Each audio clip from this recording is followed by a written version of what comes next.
Nobody at Riverside Elementary knew Maya's secret. Every morning, she climbed out from under her mom's old blue car in the school parking lot. She brushed the dirt off her jacket and fixed her messy hair before anyone could see. But this morning was different. "Ew, is that Maya?" whispered Sophie, the most popular girl in 5th grade. She stood by the school gate with her friends, pointing. Did she just crawl out from under that rusty car? Maya's cheeks turned red. She grabbed her backpack and walked faster toward the building. Her stomach growled. She hadn't eaten breakfast. Again. "Hey, Maya," Sophie called out, laughing. "Nice outfit. Did you sleep in it?" The other kids giggled. Maya looked down at her wrinkled shirt.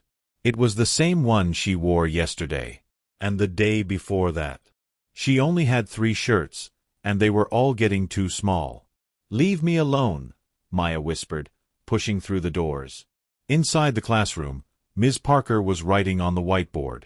"Good morning, everyone. I have exciting news." The kids rushed to their seats. Maya sat in the back corner, trying to be invisible. "This Friday is our annual fall festival," Ms. Parker said with a big smile. "And this year, we're having a costume contest. The class with the best picture wins a pizza party." Everyone cheered. Sophie raised her hand. "Ms. Parker, can we vote people out of the picture if their costume is terrible?" "Sophie, that's not very nice," Ms. Parker said. But she looked worried. "I'm just saying," Sophie continued, flipping her perfect hair. "Some people wear the same costume every single year. It's boring. And gross." She stared right at Maya. Maya felt her eyes getting wet. She knew Sophie was talking about her. Every Halloween, Maya wore the same thing, her dad's old firefighter jacket. It was way too big, and the sleeves hung past her hands. The bottom dragged on the ground when she walked. But she loved it. "That's enough, Sophie," Ms. Parker said firmly. "Everyone's costume is welcome in our class photo." At lunch, Maya sat alone at the end of a table. She opened her lunch box. Inside was half a peanut butter sandwich and a bruised apple. She ate slowly, making it last. "Look at her sad little lunch," Sophie said loudly to her friends. "My dog eats better than that." The girls burst out laughing. Maya wanted to disappear. She wanted to tell them why she only had half a sandwich. She wanted to explain that her mom gave her the bigger half and ate nothing herself. She wanted to scream that they didn't understand anything. But she stayed quiet. After school, Maya waited by the front steps. All the other kids got picked up by their parents in nice cars. They drove away, laughing and talking about their Halloween costume plans. Maya waited. And waited. The sun started to set. The sky turned orange, then pink, then purple. Still, no one came for her. Ms. Parker walked out of the building, locking the doors. She jumped when she saw Maya sitting there.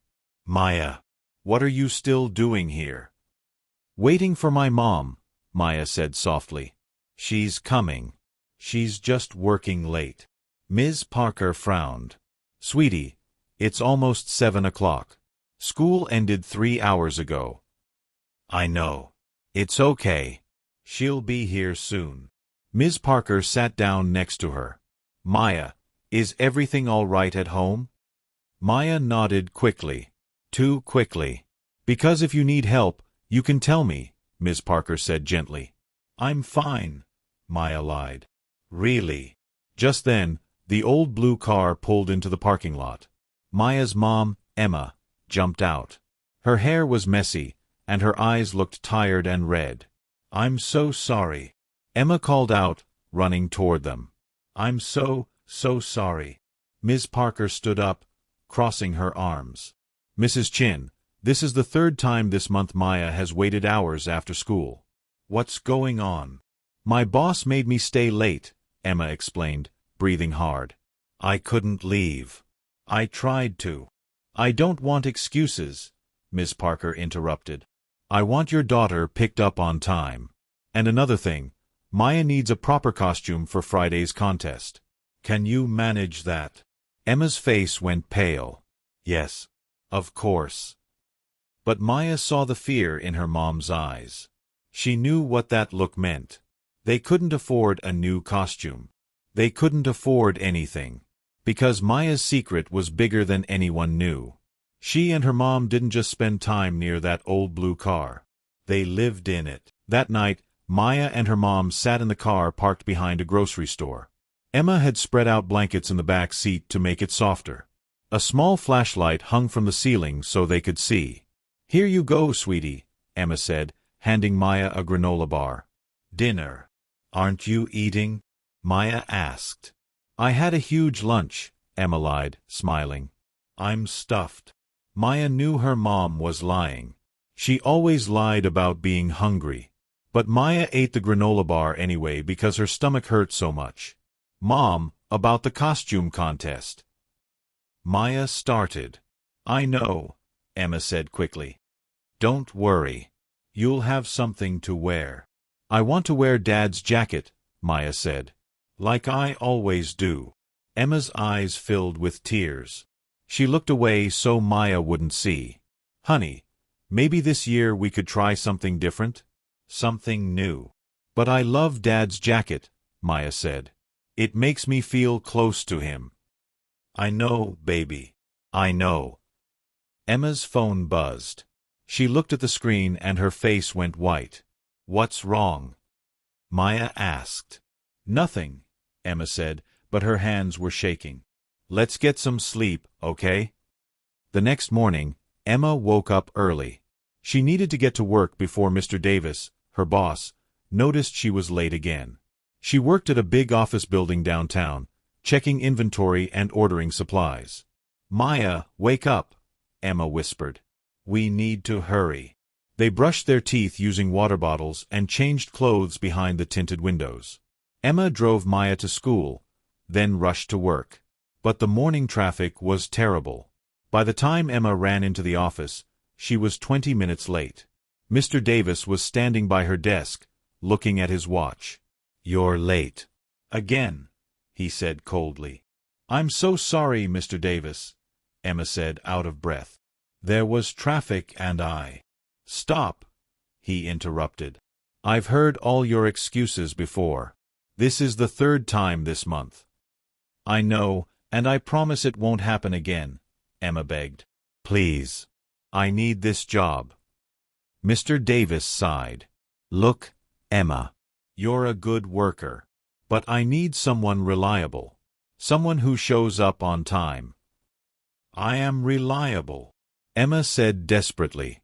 "I work harder than anyone here. Remember? You said I was perfect for the manager position. With that promotion, I could work from home sometimes, and—" "That position requires someone I can trust," Mr. Davis said. "Prove to me I can trust you. Stay late tonight and finish the Johnson project." Emma's heart sank. "Tonight? But I have to pick up Maya from school." "Then I guess you're not serious about the promotion," Mr. Davis said, walking away. "Your choice." Emma stood there, frozen. She needed that promotion. The extra money would change everything.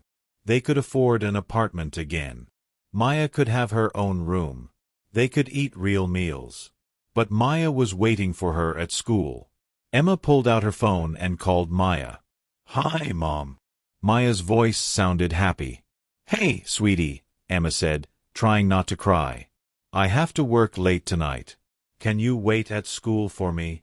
There was a pause. "Oh, okay. Sure. I'm so sorry, baby. I'll get there as fast as I can." "It's okay, Mom," Maya said quietly. "I understand." But when Emma hung up, she sat at her desk and cried. That evening, Emma finished the project and rushed to the school. It was dark outside. The parking lot was empty except for one small figure sitting on the front steps. Maya. She'd been waiting for 4 hours. "I'm here," Emma called out, running toward her daughter. "I'm so sorry." Maya stood up and hugged her mom. "It's okay. I knew you'd come." They drove to the grocery store parking lot where they'd been sleeping for the past 2 weeks. Ever since their landlord, Mrs. Rodriguez, kicked them out for not paying rent. Emma had tried so hard to pay. She'd worked extra hours. She'd sold her jewelry. She'd asked for help. But it wasn't enough. Never enough. Now everything they owned was in this car. "Mom," Maya asked as they settled into the back seat, "are we going to be okay?" Emma pulled Maya close and kissed her forehead. "Yes, baby. I promise.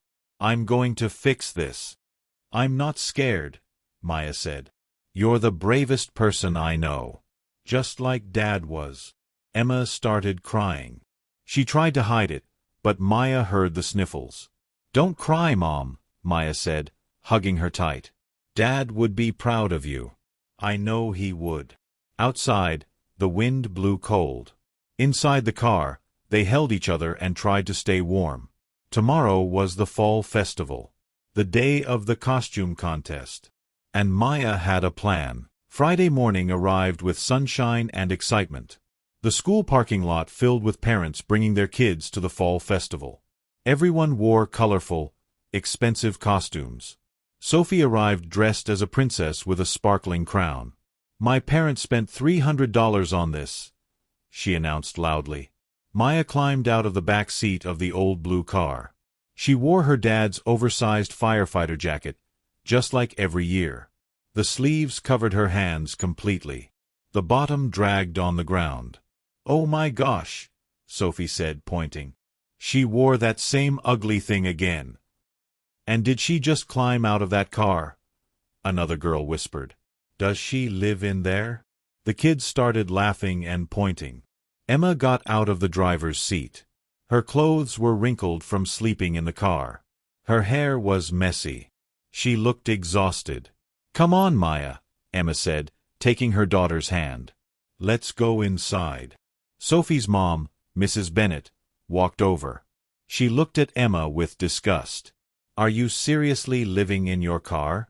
With your daughter?" "That's none of your business," Emma said quietly. "It is my business when it affects my daughter's class photo," Mrs. Bennett snapped. "You're an embarrassment." "Let's go, sweetie," Emma said to Maya, ignoring Mrs. Bennett. Inside the classroom, Ms. Parker had decorated everything with pumpkins and fall leaves. All the kids lined up to show their costumes. "I'm a K-pop star," one girl announced, spinning around.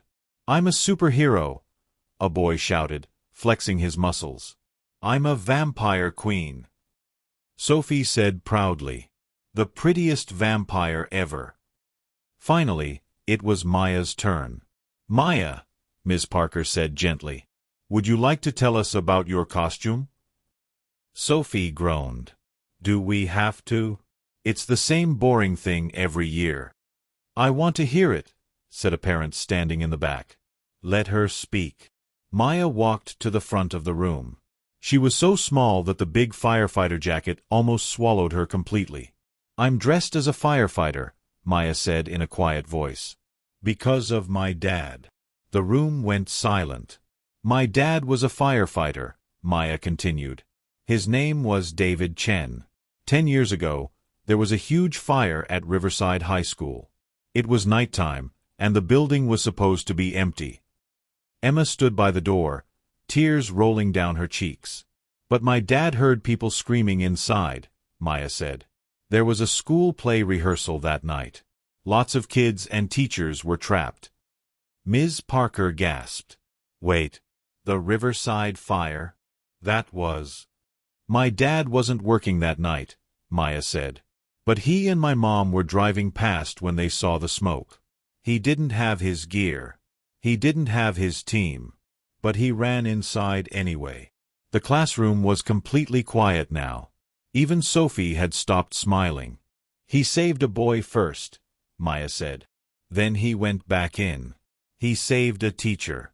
Then he went back in again. And again. And again." "Oh my God," whispered a parent. "I remember this fire." "My dad saved 12 people that night," Maya said, her voice shaking. "But when he went back in the last time, the ceiling collapsed. He never came out." Mrs. Bennett's face had gone pale. Your father was David Chen? Yes, Maya said. He died before I was born. I never got to meet him. But everyone says he was a hero. That's why I wear this jacket. It's the only thing I have that was his. It reminds me to be brave, even when things are really hard. Suddenly, Mr. Harrison, another parent, stood up. His eyes were red. Your father saved my daughter that night.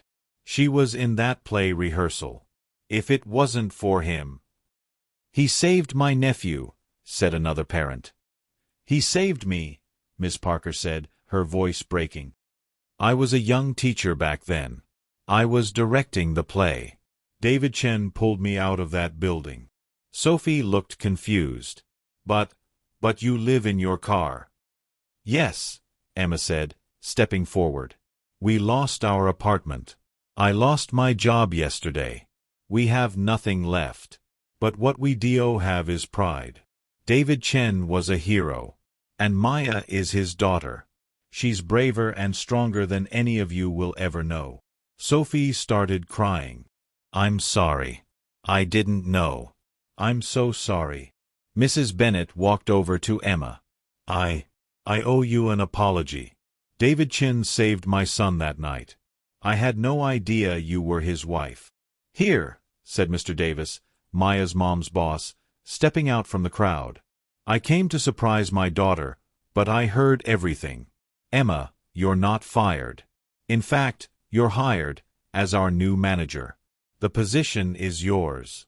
You can start Monday. Really? Emma whispered. And you can have this, Mrs. Rodriguez, the landlord said, holding out a set of keys. Your old apartment. No rent for 3 months. You and Maya deserve a fresh start. Emma collapsed into tears. Maya hugged her mom tight.